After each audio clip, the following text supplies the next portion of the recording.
Ms. Dixey Robertson is the Executive Officer, Home Builders Association of Northwest Louisiana. Hey, Ms. Dixey, welcome to Keel. Thank you for taking time, ma'am. Good morning. Always a pleasure to be with y'all. So here's question number one. Erin wants to build a birdhouse in her backyard. Is it going to cost her $10,000? It probably needs to be a really small birdhouse. That was a good answer. Very good answer, by the way. As long as it's a little bitty one. What's going on, Dixie, with lumber prices?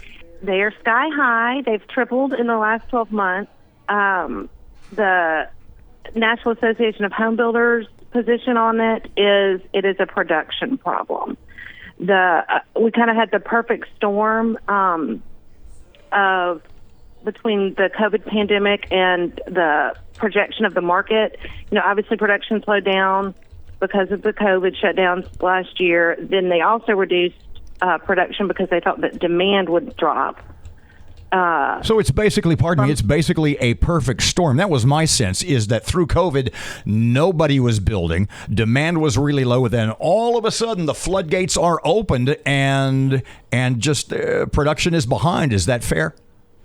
That's close, but demand never really dropped. They slowed down production, not only because of COVID, but also because they thought that because of the pandemic there would be a decrease in demand for wood products. But what turned out was it actually was an increase. People were not scared to buy houses or build houses. Construction is a vital industry. We remained open in Louisiana throughout the shutdown. In most states, some states did have shutdown on construction, but most did not.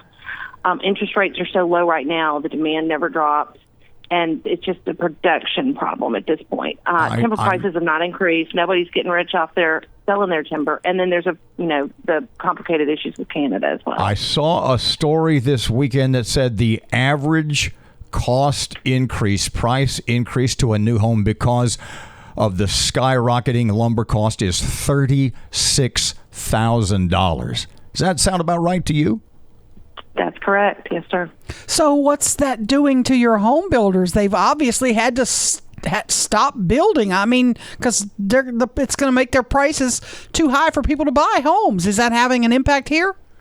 We haven't felt it yet because, as I touched on, the interest rates counterbalance it. You can get a 30-year rate at so low, 2 and 3%. You can still get a manageable mortgage price. Now, we are anticipating a problem. I mean, we have certainly, seen it. The mills the lumber supply houses can't give you a price out, more than a couple of weeks on materials. Everyone's being very cautious, very conscious of how much, their timeline, what they're building. But we haven't seen a dramatic drop in production or construction yet in this market, and we're keeping our fingers crossed that we don't. What we're really hoping to see happen, and what our National Association has asked for, is for some intervention from the federal government, from the White House. This happened in 2018 after Hurricane Harvey in the summer of 2017. Lumber prices started going up, and the White House intervened in that White House. So what does that mean? Pardon me. What do they do? What would they do? Yeah. 70% of our lumber comes from Canada in the United States. We don't produce enough domestic product to supply the demand here. And Canada has government for us. So their products are subsidized by their federal government.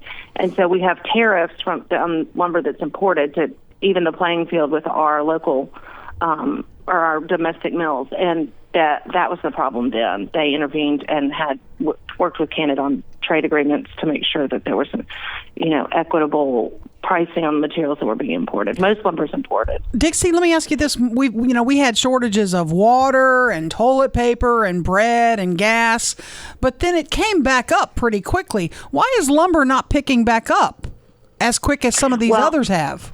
And why lumber production hasn't picked up and why the mills aren't producing more wood is the big question. And that's the one that, like we said, it's a federal issue, and our National Association is working with the Commerce Department and HUD and trying to get some answers on that. Ms. Dixey, not to get into a big picture thing or a political discussion necessarily, is American production low because of increased environmental regulations and costs to American manufacturers, American loggers, American producers? Oh, I think it's more just the labor problem. I mean, the wood is there. You know, the raw wood is there. It's the lumber mills that we don't have very many of, but not as many as you would think nationwide. And just like everybody else, it's a labor shortage. I mean, we're hoping that, you know, they have struggled to get people to come in. They're struggling to run all 3 shifts. You know, they're huge production facilities that are suffering just like our small businesses are here with a labor shortage. What is happening with our housing needs here in our community as a result? We're hanging in there. We have I've always said the good thing about Northwest Louisiana is we don't boom, so we don't bust. You know, we keep a steady industry. Our market's pretty steady. We watch housing starts really closely. I don't think we can sustain beyond another major increase in pricing. If it doesn't level off soon, it will certainly affect our market, but right now we're hanging in there. You've been doing this a while. What do you see in 6 months?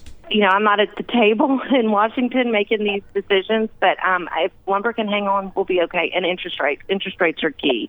If we didn't have these historical low on interest rates, we would be in a pitfall.